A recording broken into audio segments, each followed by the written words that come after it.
Okay, lastly, question J. Which of these integrals has the largest value? You're not expected to calculate the exact value of any of these.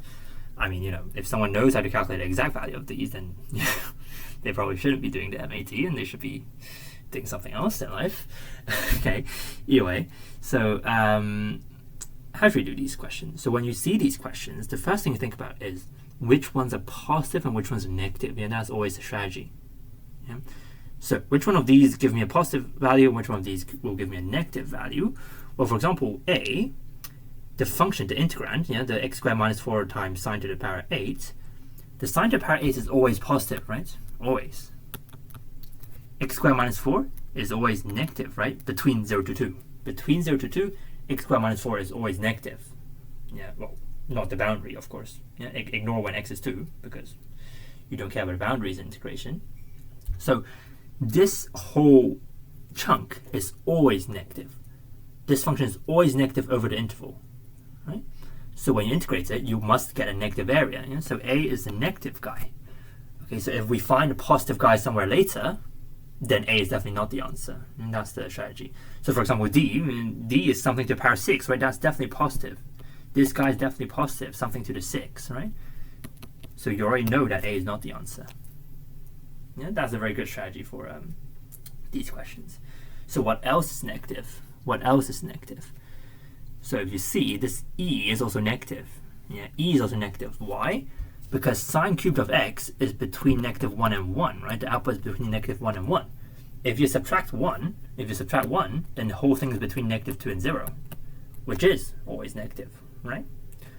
So E will integrate to a negative value as well, so there's no point in checking E at all. Good. So now what's left is that you gotta figure out what B and C and D is doing, right? So let's figure out what's the max and what's the min of these integrals. Yeah. So for example, D, for example, what's the max and what's the min of these integrals? So the max, the maximum is when sine x is minus 1, right? If sine x is a minus 1, then this goes 4 to the power 6, which is quite big. Yeah, but then the issue is we're only between 0 to pi, right? So sine x could only be between 0 and 1, right? So therefore, sine x could only be 0. Yeah? Sine x can't be 1 because you get 2 to the 6, which is smaller than 3 to the 6, right? So that's not good. So the max is 3 to the 6. And then the min is 2 to the 6. Yeah, times pi, of course, times the width of the integral. That's how you estimate the max and the min values. Yeah, that's how you make bounds for the integrals. Yeah, because okay, maybe I should draw a picture to illustrate what I'm trying to say. Like, imagine if your function is like this, for example. Let's say this is 0 to pi, right? So if you calculate the integral between 0 to pi, you get the area here, right? So the thought process here is that if you want to find the minimum of this integral, then you find the minimum of the function first, which is here, right?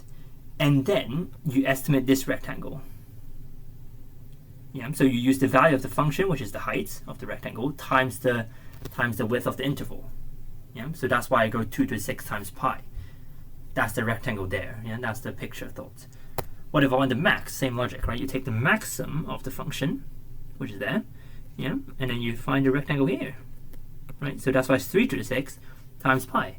And this gray rectangle is, of course, covering the original integral, right? So there's a max, there's an upper bound for the integral. That's the thought process behind. Yeah.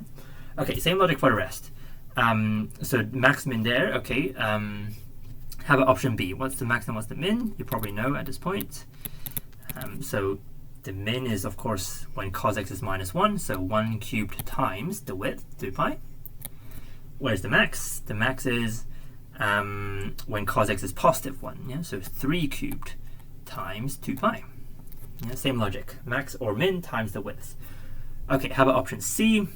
Again, max is 1, right, because sine x maximum is 1. 1 to the power 100 is still 1, so 1 times pi.